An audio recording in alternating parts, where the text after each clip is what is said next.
Hi. Okay, so I went through and I created this little board. It's like a cheat sheet, but I want to explain something to you and I didn't know what the best way would be, so I just put it onto here to show you.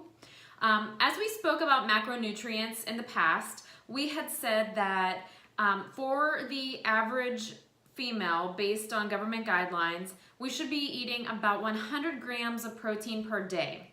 So I wrote here, protein 100 grams daily. So if I divide that out, it's going to be about 20 grams in a serving. And that would be one flat palm. So if you're eyeballing a piece of chicken, if you have one flat palm, then you know that's about 20 grams.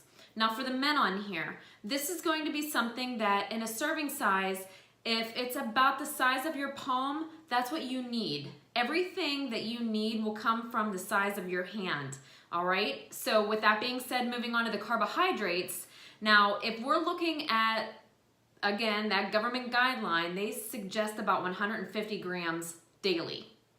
So what this is, a cupped palm is about 15 grams of carbohydrates. So if we ate 5 times a day, that's where I come up with all of this stuff.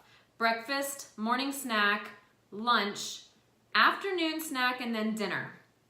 So if I break those numbers down, if I have 150 grams that I should eat in a day, I'm gonna break that down to 30 per serving if I have 5 meals in my day. We say meals because snacks are considered quote unquote meals. All right, so if I'm thinking about this, we said protein 20 grams, one flat palm. Now, if 15 grams would be a cup palm for your carbohydrates, then just 2 cup palms per serving will give you those 30 grams. So if you're thinking about oats in the morning, they add up fast. Your serving of oats in that bowl would be 2 of the cup palms. It comes out to 30 grams in the bowl. If that doesn't make sense, connect with me and we'll go over that afterwards. Now let's talk about fat. So if I go according to the fat, about the tip of my thumb to the knuckle would be maybe like half a serving. So I put them together, 2 thumbs, tip to knuckle. And I say that because if you ever look at the serving size of peanut butter, you know how they have those individual packets? That's about 2 thumbs. So that's going to be about 15 grams of fat. So with that being said, we have about 45 grams throughout the day that we can use. And this breakdown here is not like by the book how you have to eat. It was just simply for me to break down the numbers to show you on quote unquote paper, right? So I put that there would be fat in my breakfast, my lunch, and my dinner just to get all those numbers in there. But honestly, I don't really think so much about fat. I know that sounds crazy, but if I'm eating mindfully and I know that there's a little bit of fat, if I have some lean steak or whatever, there's definitely gonna be a little bit of fat in there. As far as your snacks, if it's even like a protein bar, if you look at it, remember, we always said whenever you're trying to figure out what is, it's going to be the macronutrients that's the highest. On any label, we are allowed to add the protein and the fiber. Subtract those 2 numbers from the carbohydrate. Whichever, if it's carb or protein that's higher, that's what it is. Okay, so the Nature Valley, that snack bar that I've shown you guys in the past, that's a favorite. That one, when you do the math, that becomes a protein source because that number's higher than the carbohydrate. It says protein on the box. Not all items are created equal. So do your math, turn over the label, look at the label, add your protein to your dietary fiber, and then look at the carbohydrate. If protein and fiber are higher than the carb, then yes, of course, that's exactly what it is. Anything like the yogurts, we just went over the Yoplait versus the Oikos, and it's the same thing on those Oikos 000. The protein is higher than the carbohydrate. That's a protein source. So I always look for what's on my plate. Do I have a protein? Do I have a carb?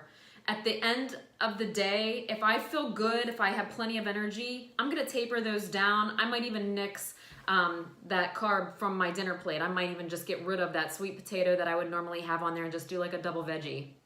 Anything green, all of your leafy, you know, your spinach, your kale, whatnot. If you see that you have like green beans, and if you're looking at a label and those things look like carbs, those are freebies. You've never ever met someone who said, oh, I became a diabetic because I had too many green beans on my plate. Not happening. So free. You have kale, you have lettuce, you have romaine, whatever, those are free. Broccoli, cauliflower, asparagus, beets, free. And something else that's free would be your salsas and your mustard. So if you're just looking for a little bit of changing it up, like on salads, I do a lot of salsa just because I want to nix, you know, a lot of the dressings. A lot of the dressings, they are a fat. We try to stay away from the creamy, and we go into like your Italians. I use that, the family recipe, I use that a lot. I use balsamic vinegar a lot. Just all kinds of things like that. You guys have questions, please ask me. But going over this, you guys, so what I have here, I have protein. I have 20 grams of protein in my breakfast, 30 carb, and then 15 fat. This is just a breakdown of the 100 grams of protein, the 150, and the 45. So like I said in my snack, just to break the numbers down, I did 20 grams of protein and 30 carbohydrate. Now that's a really, like the AM and PM snack, that's ambitious if I will tell you the truth. Sometimes in those protein bars, if you end up with a higher number of protein, or even like the Oikos, and you have a protein and a carb, don't worry about that number specifically. Don't wrap your head around these numbers and get stuck. Just know what to look for, okay? And know your daily numbers. If you really want to really know where you're at, you could always download that free app, MyFitnessPal. That's a great tool for someone just learning about macronutrients and what you're eating in a day.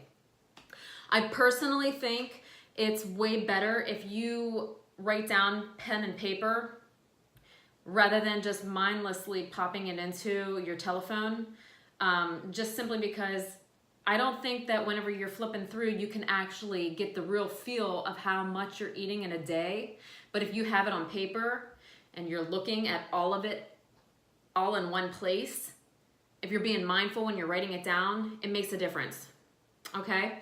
So like I said, 20, 30, 15 in my lunch, same in my dinner, unless I'm trying to break down my numbers on the scale and I want to remove some of that carb because I don't need it. So I would remove it in my dinner, 20 grams of protein, reduce the number. I would just take out that carb, and you might still have like 15 grams of fat in that dinner, just because if it's like you have a little bit of butter on a veggie or something like that, or even if it's in your meat.